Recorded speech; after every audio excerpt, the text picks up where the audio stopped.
Welcome everyone for today's episode of Living Real TV. I'm Clara Capano. I'm Carissa Atkins. And we are here to help you boss up and gain clarity so that you can take your life and your business to the next level.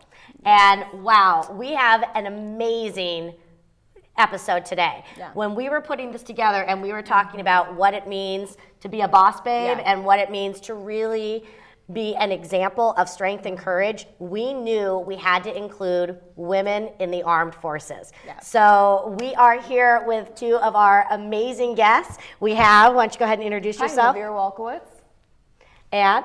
Kerry Chester. Kerry, wonderful. So and we're going to be diving into all of these items of, again, what it means to have strength and courage, both locally and as well as being away out in the field, which is something that I think, for me, I am not part of the armed forces, and I was so passionate about doing a episode about this because, thinking about fighting for our country, fighting for this thing that I take for granted, calling freedom, and knowing that you have to leave, your family, you have to support other people who are in your family and also in the armed forces. So I cannot wait to dive in and hear your stories so that we can learn.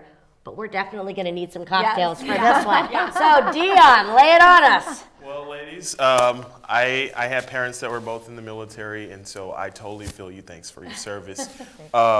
Today, I'm going to be doing a cocktail called the Applewood. Now, I borrowed this from Proof 192. It's a local bar in Omaha. This cocktail is going to be basically what we're going to do is we're going to rest apples in whiskey or bourbon. And we're going to let that sit for 2 days. It kind of makes something similar to an apple cider. Okay. And then we're going to add some lemon. We're going to add some Demerara, some Demerara syrup, and a little bit of sea salt, just to kind of make all of those flavors pop. So I'll just get right on with it. Now, is this the same sea salt we've had? Absolutely. In the past? Yes. Okay, I really love that, and I'm so intrigued that it's like sea salt in liquid form. It is, and it's amazing how just that little teeny drop, it really did bring out a whole different, vibe and essence to it. It was incredible. So yummy, so yummy. He must have known I was coming because I love whiskey. Love whiskey. We've had a whiskey expert. She was a boss babe, and she joined Dion on another episode. Oh, fun. So whiskey, what do they call it? Like a rep, right? So she was like talking all kinds of sexy whiskey talk. Nice. It was amazing. I was like, women and whiskey, check. Yeah. So you'll have to check it out, and viewers, you'll have to check it out too. Remember, you can get all of these amazing recipes on our website, which is livingrealtv.com. Now for a shake moment. I love the salty and sweet. That makes me excited. Yeah. It's the perfect combo. And Dion, we were talking too much, so you want to run through the ingredients real quick? So again, it's sea salt, Demerara sugar, so sugar in the raw, lemon juice, and then those apples that have been rested in bourbon. Okay. The bourbon at the end of the day. He made it all sound so nice. I was like, wait, it's bourbon still. Oh, bourbon can be nice. I know. You are teaching me that bourbon and whiskey and scotch we've even had. I'm like, I don't do that. And then I'm like, I do this. Love that. You should see what I do with gin. What'd you say? You should see what I do with gin. Okay, all right. And we even did some amazing things with non-alcoholic gin. Oh, so. Yes. So when we get done with these, we're going to finish them with a couple of things. First, we're going to do a couple of dashes of cinnamon bitters. Ooh. Cinnamon bitters. Never heard of that one. I know. I didn't know that bitters came in flavors. So even if they don't come in flavors, a lot of times you can just make them. Bitters are extremely easy to make from scratch. And then we're going to add a little nutmeg to the top. We love those aromatics. Apple pie. Yeah. What can't get more American than apple pie, right? Adult apple juice. I will say, when I served at Village Inn a long time ago, I had a gentleman come in and order apple pie with American cheese on top. Yes. What? I was like, there is this. I have seen that. Actually, I have heard. I have not had that, but I've seen many people do that too. my father-in-law does that. And Really? And there we have And it, it's got to our be sharp. applewood. Yeah. The Applewood, beautiful. Thank you. It's amazing. Thank you, ladies. Enjoy.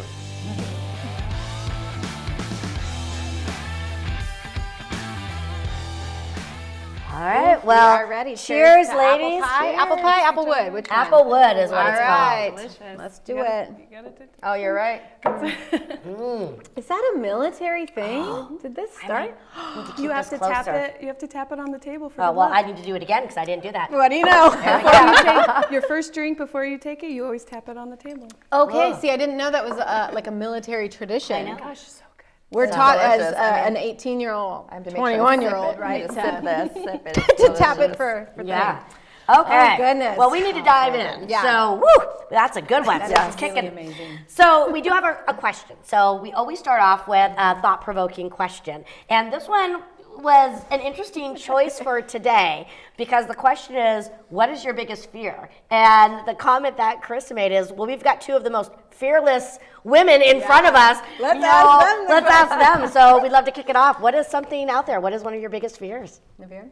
Ooh, she said Naviere. I guess that means it puts me on first. is a hard one. It is a hard one, but you know, one of the things I've always feared is letting my team or someone down, and so I think that's always driven me. I think a lot for women, or you know, in the military in general, but women, I think we're so focused on making sure we don't let any kind of ball drop, whether it's you know, family, friends, teammates. So I think that's been mine probably. Yeah. That drives me. Definitely.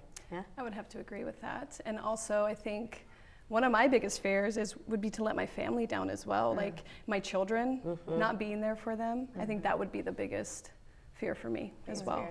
Yeah. Yeah. That was it was a crazy thing. Like I had just come back from I was at a speaking conference, and the lady asked, that was her very first question to get us all, you know, like to the audience to start loosening up and to playing around. She said, look to your neighbor and let them know what you fear. And I was like, what a crazy question is this? Like, I don't even know these ladies, but it was a crazy question. That's why obviously I thought about it, and it is something important. So Claire, what's a fear Being on for you? TV, I'm terrified of being on TV. I know. You know, I think, you know, going back, definitely letting people down and not being there. But I think, you know, being that I had lost it at one time in my life, my voice. I think I would be afraid to lose my voice and lose my honesty and my openness again. So when you say voice, it's not, you didn't lose your voice. I didn't lose my speaking voice, my inner voice, my driving passion, you know, standing up for myself. And that's something that I would fear losing again. Yeah, that would suck. I would honestly have to say, right now in this moment, I had something different planned, but I really think I want to talk on fear of being average. Like I kind of fear that. And I think it does stem back to, am I enough? Do I deserve? So I'm always trying to, like, for a lot of years, I was always trying to prove my value and my worth. And now I'm actually like, it feels good to play big. It feels good to boss up. And I just can't, if I woke up and I was like, I'm just going to be mediocre today. Like, I think I'd be like, what is wrong with me? Just take me out back. I'd be so bored. That's also women in general. Like we always feel like we have to go above and beyond, especially in the military. We're a male-dominated, you know, environment. I think it's like 1 in 15 women. So we always feel like we have to go above and beyond and prove ourselves, no matter what. And even with and I think another thing that we can do better is I feel like we even compete amongst ourselves because we're trying so hard to be the best of the best. Exactly. And stand out amongst Exactly. you know, the minority being in there. Well, you just said that. That's like the motto, right? Before we dive in, I want to know stories. Exactly. Here. Let's get into stories. Yeah. So, Oh my God. Carrie, let's start with your story because you are not in active duty anymore. No. You once were. Now you are very much active duty with your family and in the business you're in. So tell us your story. Tell us a little bit about how you got into the military. Well, I actually joined when I was 23. I already had a child. I was already married. Way back, I actually, at 18 years old, was recruited for the Navy. Okay. I know. And I was one signature away, but I ended up getting recruited in college to play sports. Okay. And so I decided to go that avenue instead. So I waited a while, but then after college, I met my husband, and at 23 years old, just decided that I wanted to go in and help people above anything. My MOS is a behavioral health specialist. And for all the civilians out there, what's an MOS? An MOS is your job in Okay. the military, and I have a degree in psychology, my master's in medical administration. So I wanted to help people, and the best way to do so, my whole family is in the military, why not help within? And so I did that, and I was in for 6 years. I was down at I was in several medical units, but my husband's also active duty, so that made things very, very difficult for us. He's been in since he was 17, so we've moved 5 times in 10 years, and we've officially made Omaha our home, and we've recently bought a business, and Yeah, Or tell going me from a there. quick peek. Don't shy away Yeah, from the what do you business. do? We want to know what you do, how you help. So in July, I walked away from a corporate job, and I just wasn't fulfilling what my heart's desire. And I called my husband and was just like, I'm ready to walk away. And it was intense. It was an intense moment because, again, we want to be the best of the best of the best, and that was a really vulnerable moment for me. Yeah. So I called a really good friend of mine, and I just asked her, hey, do you have any ideas on how I can move forward? And she got me in contact with somebody, and 2 weeks later, I bought a business. What a boss! So we bought Blue Moon Estate Sales. We've never been to an estate sale before, but we bought into a franchise called Blue Moon Estate Sales, and we help people with transitions. So people, when you think estate sale, what do you think? One passes. You think Yeah. death, but that's not necessarily what we do. We help people with transitions. So that consists of your loved one going into assisted living, you moving, divorce, or you just not wanting to move all your stuff. Like you just are like, I just want to get rid of it. Just here are the keys, And take so everything. They hire us, and we do everything from start to finish, stage, market, price, and then in 5 to 7 days you get a check, and we do everything. So. Mainly, when I was trying to find a business, I wanted to help. I have a very big servant heart. I just want to help others and make them happy, and that's probably the most stressful time for somebody. Definitely. And your background in psychology, being Yep. able to connect with them as you serve is Yes. such a wonderful Exactly. way to bring it all together. Yeah. So now I want to dive into the motto that I've now heard twice. And I know my husband's active duty Air Force, but I keep hearing the best of the best of the best, Yes. like, A, where does that come from? And B, how do you think it has affected your life being ingrained for so many years of we are the best of the best? It's not really the Army motto. Okay, it's not. Okay. But it's just what's from day one, from the moment that you put on those boots, you're conditioned that no matter what, you're going to be the best of the best. But that's also just innate in myself. Okay. But you want to do the best that you can. You want to put your best foot forward. You want to look the best. You want to go out there and fight for other people. You want to be an advocate for other people, because that's what we do. Okay. I didn't know that. I really thought that you each had your own, and when you said that, I was like, huh. And I'm sure you've taken that even up a notch with your kiddos, right? Like when you're out there, we're putting our best foot forward, and we're treating people the best. And Exactly. Yeah, that's really cool. Naviere? Yeah, I was going to say, I feel like just to tee off of what you said a little bit, I feel like the best of the best is just as a military on the whole. We want to instill pride and comfort for our country that we've got it, and so like we are the best. We're the best military, and it comes with the best fighters, soldiers, airmen, marine, Exactly. et cetera. But The best of the wives and the spouses, right. because That's right. everyone's Everyone. on board with that one. Yeah. for sure. Let's hear your story. I know. My story. I'm a little bit older, so 22 years. Just hit 22 years. I'm an Air Force reservist now, but I started in 1995. I graduated high school, and I actually wanted to go into acting and music. I was very into drama and the arts, and my dad, military family, Air Force family, was like, well, I'm not going to help you apply anywhere else, so if you're going to apply somewhere, you should apply to the Air Force Academy. And I was like, well, I'll apply there, but if I don't get in, I'm going to go pursue my dreams. And so I got in, and so my dreams of musicals and that sort of thing kind of changed. but something better happened. So I went to the Air Force Academy, graduated in '99, got to jump out of planes, met the best friends that I'm still in touch with today. Your MOS, so what we call it AFSC, so Air Force Specialty Codes, was logistics. Okay. And so I was the person who would be helping others get to where they needed to go, equipment, people. We would make sure people were prepared wherever they needed to go to fight the battle, whether it was on land, not here, etc. The backbone. The backbone, yes. I was gonna say the mother of the house, right? Like, backbone I wear of service. glasses, so I was not a pilot. Yes. But no, it's been an honor. I served 7 years active duty. I separated in 2006 and transitioned right away to the reserve side of the house because I was married and I wanted to stay in the area because we had joint custody with children. And so loved Nebraska, and I ended up working for TD Ameritrade, so I entered the private sector for about 10 years. Had the chance to lead teams in London, Ontario, Nebraska, Texas.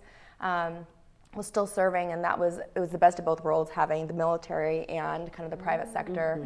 But I was traveling a ton, and I missed my family. I was that mom that, I don't know, the daycare would be closing, my kids were in the backpack, like, is she here yet? And the lights are already off, and they're like waiting at the door, and I'm like, you know, so I'm trying to be a businesswoman, and so I finally said something has to give, and it wasn't going to be my family, and so I took a step back. In my career, I went into the civil service, so I worked for the government as a civilian, also still being a reservist, and just felt like I'd almost stepped back in time where I didn't have the same level of responsibility I had in the private sector. So 6 months ago, I walked away from my civil service job, did some really great things, did some great programs, but I ended up taking a job working for the Air Force Academy. So I am the Senior Vice President of Alumni Relations and Business Development. And Like a it's boss.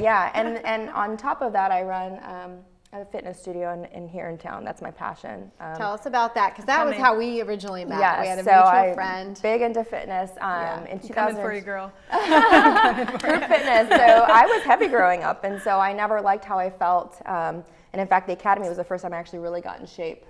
But group fitness was a way that I found that I could feel good in my skin and not have to worry about what everyone else was doing. And so that's where I found my love for that. So after I graduated the academy and actually started an aerobics program at the Air Force Academy because I didn't want to do water polo because I'm like, I'm not Navy, I'm Air Force. So I created the new way. Yeah, that was kind of a start. And anyway, Fitessentials was born in 2012. I wanted to have a place where group fitness could live, where it was a voice of the people, what they wanted. And I contract instructors, and we teach classes that are desired by the people, and we have a rotating schedule, so it keeps my instructors' needs in check, et cetera. Got a question about these aerobics classes Yeah. at the academy. So you had mentioned that earlier that maybe 1 in 15 are women in the armed forces. What were these aerobic classes like? So, Was it one? Was it like you? And so my class at the Air Force, so typically a class is around 1,000 to 1,200 people, and at the time when I went in there, we were about 12% women. So, so we had a lot of guys in the classes, and in fact, what was funny is a lot of football players before graduation they had to cut weight to be able to, That's exactly to serve, right. Yep. and so that was actually my push. I said, we need this program because I need to help our teammates actually be able to serve in our, in the Air Force, and so it was approved, and so I had a lot of guys just in there. and they said it was, it was hard for them. It made me excited. I like it. Yeah, I love it. Yeah. for sure. It's not a, it's a shameless plug because I have to give it up for entrepreneurs. I absolutely love you ladies. But I remember when I first met Naviere, we sat at a local restaurant and, I wasn't even certified as a trainer. I wasn't even a health coach. I was like, I just want to meet other awesome women. And our friend was like, well, this is the girl to know.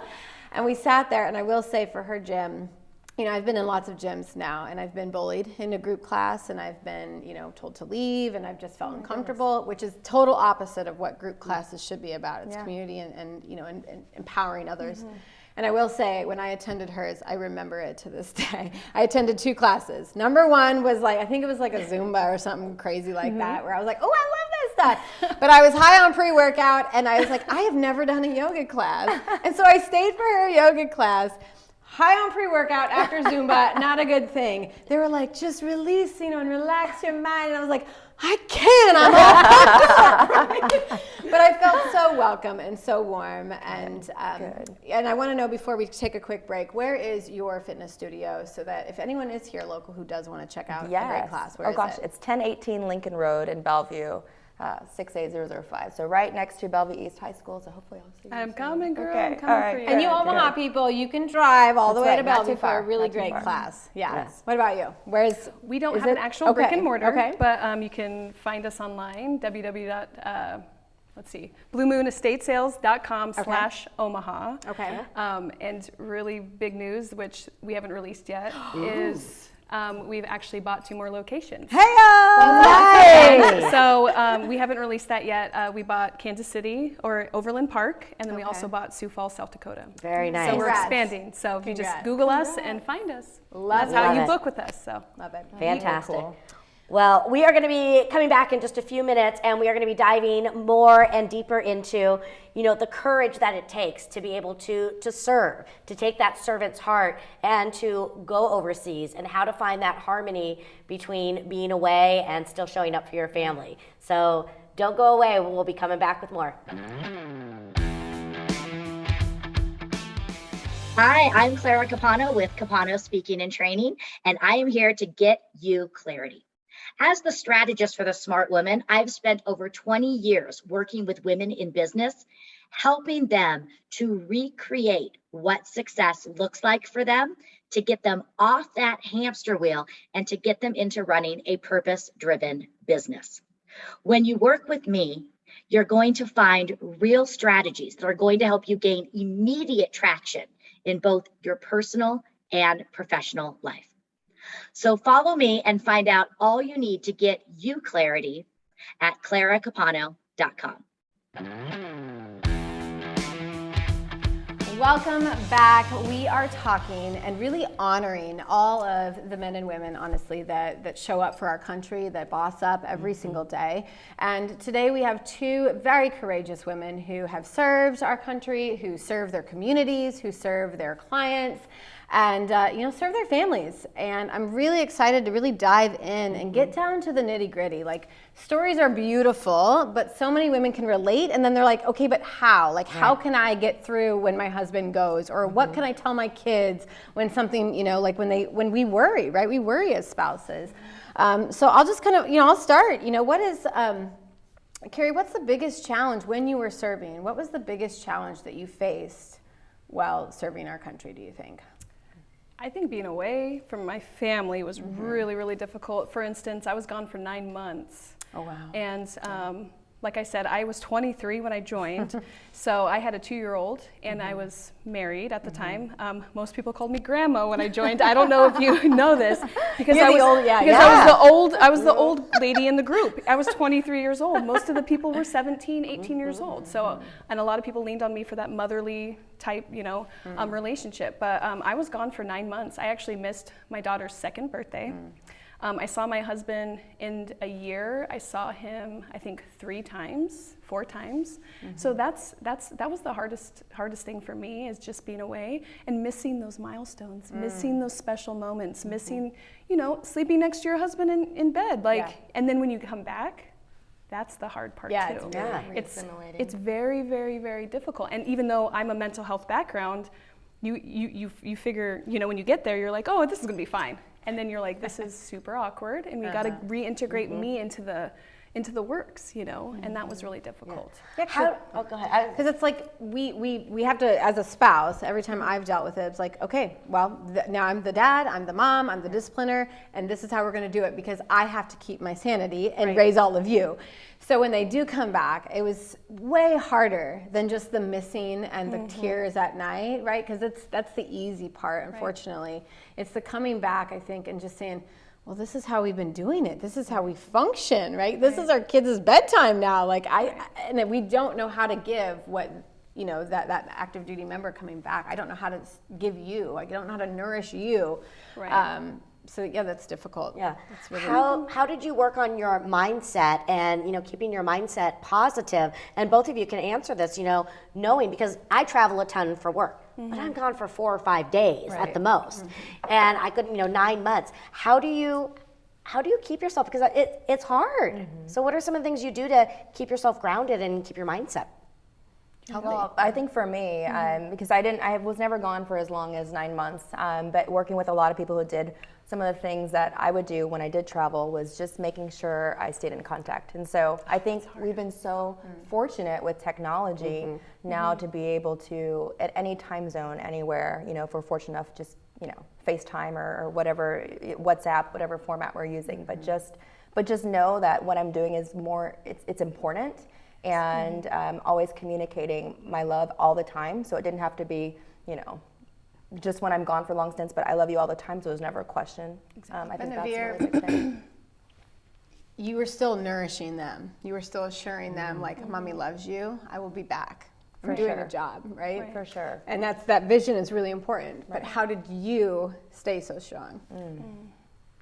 I think, how do we just, I think, so there's the thing called compartmentalization. So it does happen that way. So when you put on the uniform, all the emotions somehow just kind of, you do have those raw moments, but those raw moments are with who? Me. Yeah. Myself and the bathroom. And then, or sometimes you lean on other people that are going kind of through the same thing. That's why the bond is so strong. Once you know, you have those people for life. Like, I could still call people up today and be like, hey, I need you, and they would still be here. Exactly. For those, with that mindset though, it's like, you do have to compartmentalize in a way, but at the same time, it's okay to have those raw moments. For sure. You have to tell your people back home, like, I'm having a really hard time being away right now. Send me all your love. Send me a gift care package. Send me some letters. Tell people that I miss them. Have people call me. Those are, because it's hard, because you miss so much. Yeah. You really do miss a lot. Did you used to tell people, so I would always, I called it going dark, when I just could feel myself, just was not in that space where I could give, and I just needed to just contain at that point. I would just, let the closest people to me know, like, I just need to go dark for a couple of days. Just, I'm good, you can check it, just know I'll check back in, or check in at this time. And I felt like if you communicated that, you felt like I gave myself that period of time to just fall apart. And it would be okay. And people relate to that fairly, people understand that, especially if you're a service member. They're like, okay, I get it. Yeah. So with the 1 to 14 ratio, it's easy for us to rely on each other now when you're around friends and family and whatnot. You're like, I'm losing it here. But like being over there, knowing that there's not tons of women that relate or do relate, or do you find those women? It's your job to go out and be like, where are you, ladies? Yes. I think think so. It's a different type of relationship. That's a good way to put it. I don't know how to explain the relationship. It's kind of unspoken. Like, I already know that I've already bonded. I've just met her, and since I know she's a service member, it's like an unspoken bond. Good. Like, if she were to call me and be like, "Hey, Kerry, do you remember me?" I'd be there. You know, and it's just that unspoken bond. It's almost like a sisterhood, It really family. is, and it's difficult being a female in the military. It can be. It can be, because you're looked at sometimes as the weaker person, and oftentimes you're really not. So a question that I have is, when you join the military, you're obviously there to serve. Right. You're there with the job of serving your country. Right. And then you have the side of serving your family. Like, it's very easy for me if my company calls me, if my son fell down and had to go in the hospital, I would be like, find another instructor, because my son needs me. And even though it would be a problem, we would get through it. You don't have that option. No. So how do you reconcile country first, family first? It just has to be clearly communicated from the get-go. So, for instance, my husband is also active duty, so we were dual military. So we had to figure out a lot of different avenues, like who's going to be there. Family members. Guess what? Yep. Friends, neighbors. And when you have to do that family care plan, that's heart-wrenching. So a family care plan is what happens if something happens to you. And for us to both be in the military, we had to have a special family care plan, because my husband can't take my children if something happens. I mean, he can, but what if he's deployed? Right. What if he's gone? What if something crazy happens in our country? Life still goes. What happens? If we both can't take care of our children. And that is kind of what was gut-wrenching for me. For sure, yeah. That was gut-wrenching for me, because they ask you, whoa, where do you want your body sent? Where do you want, you know, things like that. And that was really gut-wrenching for me, you know, that was pretty intense. But you have to find out which family member, who's going to take 6 children. Like for me, I have 6 children. Like, Who's I gonna can't be take as them? split apart. My sisters love me. I don't know if my sisters would love me that much. I love my sister, but I wouldn't take hers either. You know what I mean? So we had to, you have to figure out things that, you know, a lot of people don't think about because especially if you get deployed or something happens, you know. Yeah, you can't just say, today's not my day. I do think that the military has done better and tries to do more and be more considerate, especially of single parents. But if you're in a particular role where you're, you know, on a mission and you just don't have that luxury, that's why our friends and family are so critical. And family being other service members. Yes, and they do help. You know, sure. like for instance, there's you know, if you're dual military, they try and get you stationed within 50 miles of each other. Right. They do things like that to keep that family dynamic going and that support going.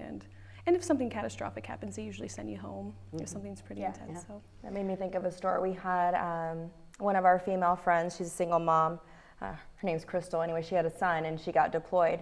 And so she asked my husband and I to keep her son, Trenton. And so I had my 2 boys at the time. I have 3 boys now, but I remember Asher was like, my middle son, or at the time he was my youngest son, he closed himself in the closet and he started crying like, Mommy doesn't love me, she loves Trenton. And like the whole new dynamic of having someone else in the home because we've taken in another member so that she would have peace of mind. I mean, people probably don't think about it. I mean, it's not even blood related, right? Like, Right. But it's the military family. it's your family. And on the Right. spouse's side, you bond so much with the spouses. Oh, You I know, bet. when I was Yeah. in Germany, Exactly. I had no family. It was the first Nebraska to Right. Germany. Oh my I'm like, God, I've never been on an airplane. Like, what's going on? Right. Like, I have to now, you know, a new country, new language, you know, new driving skill. Like everything's new, and I'm like, I just miss my family, you know, and that's just weird.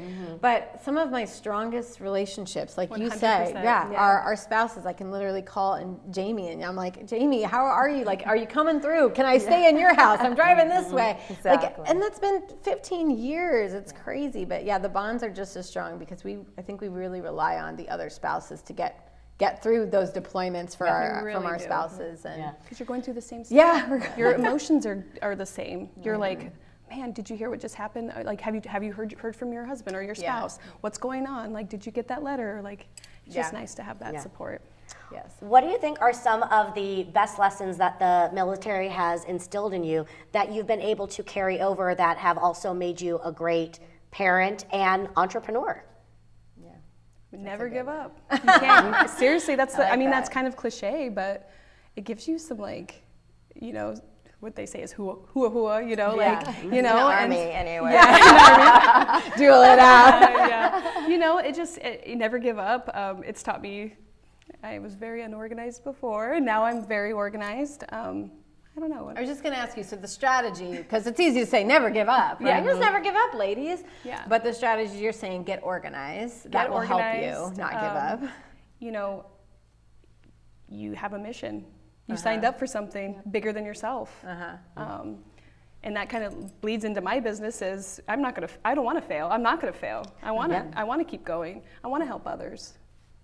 And do you instill those then with your children, like the never give up and keep pushing forward, Oh, do yeah. your best? Oh yeah. So I don't know if I told you guys, my 19-year-old is actually active duty too. So he signed right up. Just But right she looks behind so us. young. I'm like, 19 is crazy. Well, my 2 oldest are not biologically mine. I've Sure. adopted them since But they they're were ours. 6 Yeah. and 2. So you know they're, so he signed right up and went on in there. So I love that. yeah. See, for me, I think the lesson that carries over, so I always felt that I had a voice. I felt like they actually, I mean, you know, even though sometimes I think we felt we had ourselves more to prove, I started with a voice at the table. And so I think for me, it was always making sure that others had the voice and I listened to it. So if I got one piece of the story, I didn't jump before getting the other side. So I think that's helped me in life because I always try and have, it's not where I have to have every piece of information to make a decision, but the more information I can have that's more complete, I can make a better decision, and that's helped me in my business. It's helped my family. I try to have my boys do that. I said, don't just take yes or no at face value. Understand why yes or no, and then make sure you feel comfortable with that way ahead. And if not, you know, provide data points why it's not. Be confident enough to speak, because that's got to be really hard, because like I always said, I'll never join for a couple of reasons, right? If I work my booty off, I don't want some person who literally washes the towels getting the same amount of money as me. Like that just doesn't sit well with me. Yeah. So that was like number one, but the second one was like, how do I not speak my piece? You know, like how do you learn to shut up and do what you're told and just let it all come down? As they're yelling at you, as they're in your face, as they're, you know, you're worthless. Well, all those things, I would have to be like, actually, I'm not, and I would get kicked out for sure. I think boot camp is definitely different from. But it teaches you self-control. It like, does, There are yeah. some. I mean, don't tell me that there wasn't some moments where you're like, how did I? But you know, myself in my skin right now. but then you had people in it with you. Yeah. You had your left and your right in it with you, and it taught you self-control. It taught you, you know what, that doesn't matter. Like let it go in one ear and out the other. Because you're going to have distraction all the time. So what is really important right now? Yell, okay, no, this is what I need to focus on. And I think that's The greater good, you know, what the overall mission is like. We're trying to train you. We're trying to get you where you need to be. So you're saying, let it go, let all the BS go by, and stay focused on the vision, stay On the focused mission. on the mission, Yeah. and the why. Focus on the mission, yeah. Okay, those are great. Yeah. Great strategies. I have a really, I don't know how to even say this the right way. So, background. So my ex is in maintenance, Air Force. My husband's a dagger, so Special Forces dagger. They're in two career fields that when I've met other women, I'm just gonna say that the nicest way possible, they're in it for all the wrong reasons. They don't pull their weight. I look to my husband, who's 200 and some pounds, right? He's there. His job is to pull people out and, you know, to kill people the most effective way possible. Yes. But if something happens, I was like, is she supposed to carry you if something happens to you? And, you know, I look at that. And so there is that big thing of like, should women be in all career jobs? Because at the end of the day, can you pull my husband out? Can you save him and bring him home? That's huge for me. Right. So what's your perspective on should women get to be able to do every job, or are there should we use your skills as women where the men are not so great? Great question. I was like, I don't know how to politely put it. No, that's a women great can't pull question. the same weight. I'm sorry. He can do 1,000 pull-ups. I can do 20, and I'm like, and I'm done, right? Like, Well, no, I would, and I don't know if you want to answer first, but I mean, I've seen some women deadlift 315. yeah, I have thoughts, and I that I are my think, size, you yeah, know? I think that well, one, not every typical male military member is built like your husband. Absolutely. And so I feel like it covers the gamut. So I would say in certain roles where you in special forces, I think there are certain requirements you have to meet, and I don't think it's based on your gender. I think you have to meet the requirements, which is why we've and that's seen what I some- would agree. Yeah, and so for me, I don't think it's gender based. I think it should be if there's a qualification you have to meet, you have to meet it. 100%. So trust me, I say the same thing when I see the other guys. I'm like, Yeah, So it's because more I about think as a woman, I think I you don't have know a little if guy. anybody's going to be able to So pull it's you up. more about, again, here are the parameters that need guideline. to be completed. Yeah, and if if you you can pass it, complete them, Exactly. If you pass there are it, probably if you, some women that do it better than men. seriously, if Absolutely, you can, you know, drag a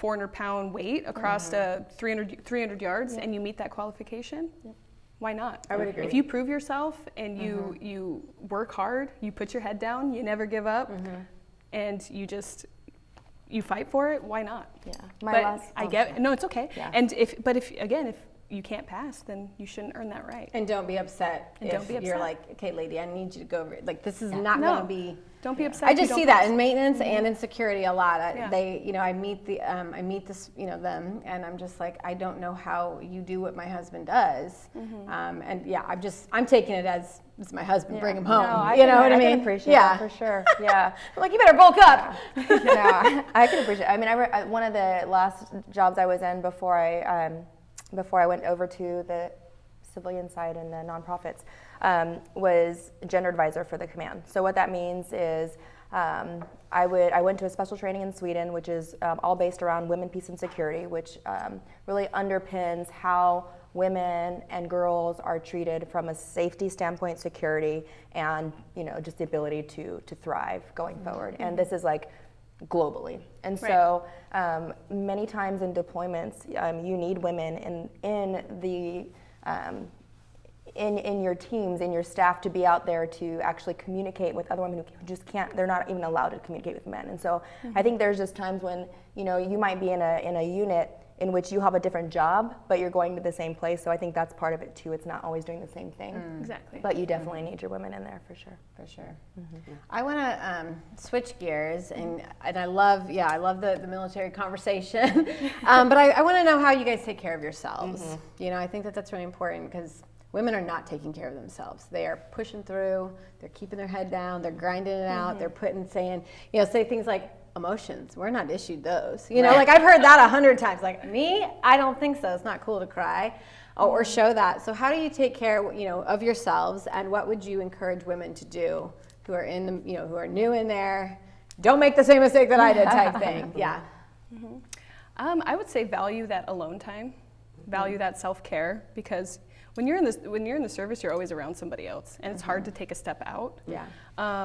Now, the way that I take care of myself is, again, self-care. Go and get your nails done. Go on a run, go on a walk, hang out with somebody that you really care about.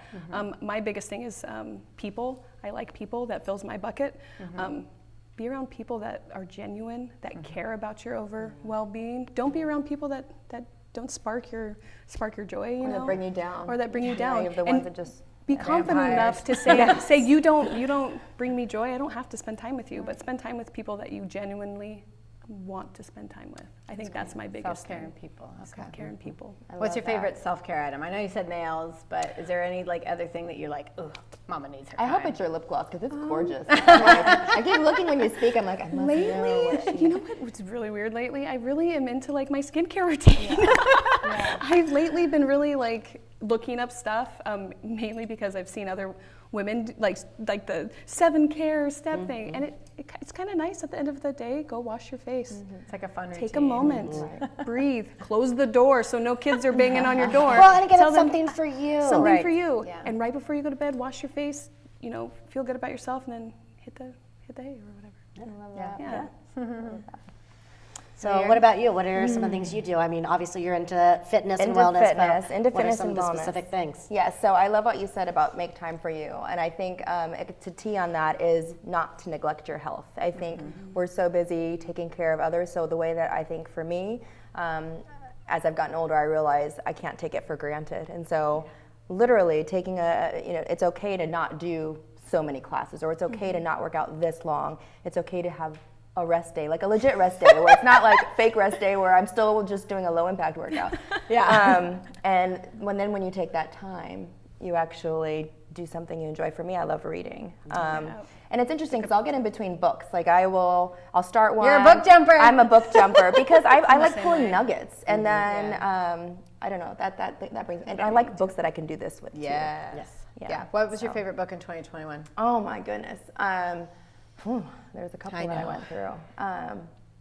Or one that sticks out. One that actually finished was my Nora Roberts. I like the happy endings. But one that actually I just started reading has to do with events, and it's about being present, like actually having a purpose for events. So something like this is so meaningful, like not just gathering for the sake of gathering, but gathering for the sake of something. And so I think you guys are bringing boss women together, like that's so special. And so it's worth investing your time in. And so that was what was meaningful to me in that book. It was, don't just attend things for the sake of attending. Attend things that are actually meaningful and going to add value to your life. Yeah, that's beautiful. 100%. Well, speaking of books, we have a gift. We do. We have gifts. Ah. So Claire and I's, one of our first collaborative babies. Yes. And we appreciate your time, right? Time is valuable. It's away from your kids, it's away from your businesses, it's away from your careers in the country. So we really do appreciate that. And we appreciate so many other. Absolutely. And we do have time for one more question. So one of the things I would love to end on is, who inspires you? Can you think of a woman in your world that has inspired you? There's many. There's so many. Does it have to be a woman? I would prefer to be a woman.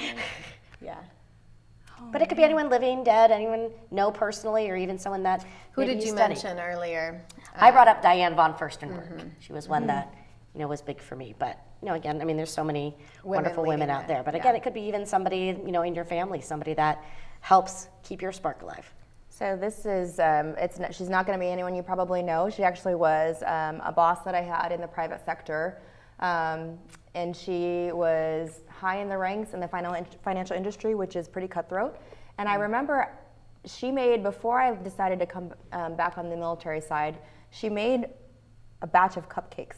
And she she decorated them, and she brought into work, and people were like, Kerry just made cupcakes. And I will tell you what made it so special is that she could be the most business cutthroat. I see, green, this is what we need to do. This is the way we get there. But she said, I will never lose the human touch. And I felt like that really resonated with me. I can be a boss babe, boss woman, but I never have to lose the human touch and making sure that's beautiful. Important. Yeah, that's a great lesson. That just gave me the I like so, that. That is amazing. Kerry Braxton. Yeah. I mean, how can I go back on that? Well, Cupcakes. the Who reason would have that thought, right? I was like, oh my gosh. Yeah, I mean, I really couldn't think of anybody off the top of my mind, but for some reason, you guys know who Nora O'Donnell is? News anchor. Yes. News anchor that's on, who is she on CBS? Oh gosh. Everything about her exuberates power, and I don't know why, but I love watching her. I love watching her news stories. I love watching her interact with people because she has such a human dynamic. She wants to get the story. She wants to help. She wants to get the right news out. I don't know. I just like her a lot. Yeah, I appreciate that. Yeah, I like her. Well, I think that connects again with your servant's heart because she's Yeah. coming from a place of educating and informing. She's coming from a place of not putting the light on her, but putting the light on others and issues. Right. And she just, her presence, whenever she speaks, she always has a very, very strong presence, and I've just always really liked to watch her. Well, it's gorgeous to see other women be so confident. Yeah. Like it really is. It's a gorgeous it's hard for a lot of women to go up to other women and be like, I admire you, and we've mentioned this before, but I'm like, I went up to women in the gym I've never known, and I'm like, you've got some amazing guns, girlfriend. Power to you, right? You are a fitness physique model, for goodness sake. I'm like, I want to be like you. Oh my goodness. Right? But women, we don't go up and tell women enough, I think. We're so on that competitive edge, and I'm trying to be the best and push through. But haven't you felt I don't know if recently you felt kind of the turn? The shift. In the shift. It's a boss-up movement. It is. For the It last, is. I've really anchored myself with a lot of the women in our community. That's been phenomenal. Yeah. But it's just recently. It is. I feel like there's this new message of we women are stronger empowerment. together. Let's take on the world and kick butt and support one another and compliment one another because we have some hard stuff ahead of, we have hard stuff. Yeah. And it's really cool because I know you don't have a daughter, but your son is still the next generation, and it's really awesome to know that we're on the verge of we can see women empowerment coming. We're going to rise up together, and it's not about pushing the men down. I need my man. I'm going to tell you, I need my man, and I love having him. So, but I love to rise, and I love to watch other women rise up, and it's really cool to know that my daughter. I feel like because I'm strong and I'm confident and I've built my best life, she's now going to walk in that. And I'm like, I can't wait to see, as scary as your next generation is, with your tech and everything and your non-communication skills and all kinds of stuff, you are going to be, there's no stopping you.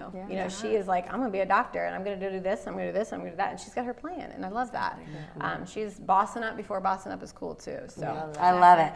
Well, what an amazing opportunity. Thank you so much for sharing your time with us, with our country. Thank you for being role models to so many, men and women out there and really showing us what true beauty and strength looks like. Absolutely. Thank you for being Thank you here. so much for having us. It was Yeah. so I'm much so glad fun. and we just took a turn. I know. Yeah. So, viewers, thank you so much for joining us today. We wish you so much love and abundance on all of your journeys. Remember, you can watch this episode and all of our episodes on motivationandsuccess.com and also on our site, livingrealtv.com. Thank you so much, and until next time, keep living real.